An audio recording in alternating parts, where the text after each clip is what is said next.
Sure. Thanks, Tammy. So you can go to the next slide. So SB framed it up really well.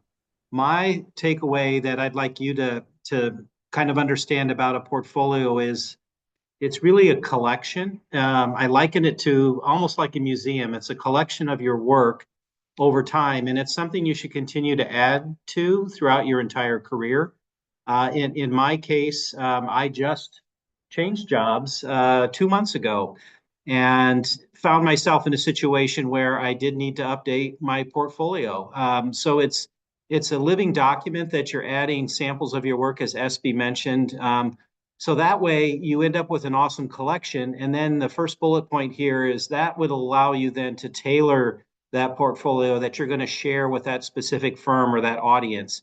So as been mentioned before, you want to know who that audience is, and then take pieces from your collection that best tell that story. And that's the second line here is in a non-linear narrative, a storytelling way, demonstrate how your work has solved a particular problem that that employer, potential employer might relate to.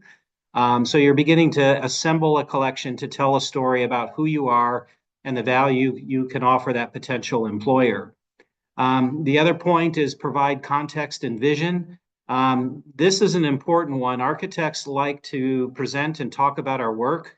That's a skill that if you aren't comfortable with, I would encourage you to do so over the rest of your time at school and then certainly as you begin practice. But there's a lot of times you're not going to be present to talk about your work, and a portfolio and a resume might be one of those instances. It's going to land on a desk of a human resources person and another principal or two in the firm, somebody like me or anyone on this call who has not met you, and we'll start to look through this material without the benefit of your presence and your conversation. So you want to make sure that that material in your portfolio that you are providing that context, providing that vision, making it consistent on how you're doing that across all of the work. Some things that might be just totally obvious to you with how that work was done may not be visible to a person who's looking at that drawing, that illustration for the first time. So don't be afraid to add that context and that description to your work. SB mentioned this as well. In complement to your resume, you do want to highlight in your portfolio relevant skills that the employer might be looking for. If you're coming in at an entrance level in a firm, you might be being asked to be on a member of a production team where you're producing a lot of work in concert with the other architects on the team, detailing, drafting. If you're very proficient in some of those applications, AutoCAD, Revit, any of the illustrating software, you might find yourself working with a designer. If you're very proficient with some of the illustrating software, you want to highlight that in your portfolio as well.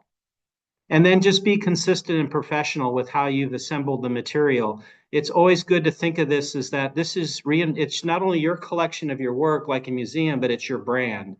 So you want to make that evident across all the pieces and parts of your portfolio to have a consistent look and visual theme throughout. That will just make the overall presentation stand out amongst all of the other ones that might be on that person's desk looking at these without your presence. And I will let any of my other colleagues on the call offer up their opinions as well. But those are some of the tips and tricks that I've experienced in looking at portfolios over my career.